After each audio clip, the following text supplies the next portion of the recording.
మెట్టు మార్గం గుండా వేలాది మంది భక్తులు తిరుమల చేరుకుని స్వామివారిని దర్శించుకోవడం సంప్రదాయంగా వస్తోంది. ఈ సందర్భంగానే శనివారం ఉదయం సుమారు 3,000 మంది భక్తులు పసుపు తెలుపు వస్త్రధారణలతో నుదుటిన తిరునామాన్ని పెట్టుకుని శ్రీవారి మెట్టుకు చేరుకున్నారు.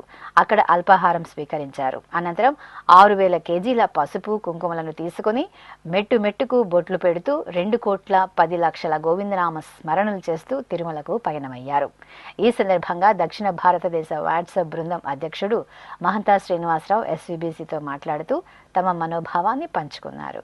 శ్రీనివాస గోవింద శ్రీ వెంకటేశ గోవింద శ్రీనివాస గోవింద శ్రీ వెంకటేశ గోవింద భక్తవత్సల గోవింద భాగవత ప్రియ గోవింద గోవింద హరి గోవింద గోకుల నందన గోవింద శ్రీనివాస గోవింద.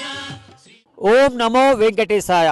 దక్షిణ భారతదేశ గోవింద వాట్సాప్ పాదయాత్ర బృందం ఆధ్వర్యంలో తొలి ఏకాదశి శనివారము మహాపర్వదినము.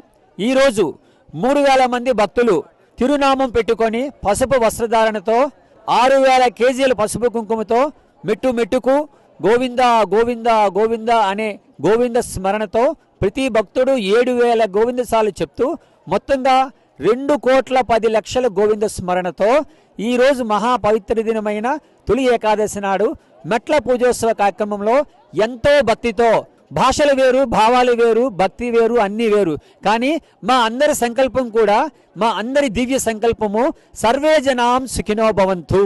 సృష్టిలో అందరూ బాగుండాలి, సృష్టిలో జీవకోటి సుఖశాంతులతో వర్ధిల్లి శ్రీవారి అనుగ్రహం ఎల్లవేళలా అందరికీ ఉండాలని భక్తిపూర్వకంగా కోరుకుంటున్నాం. ఓం నమో వెంకటేశాయ.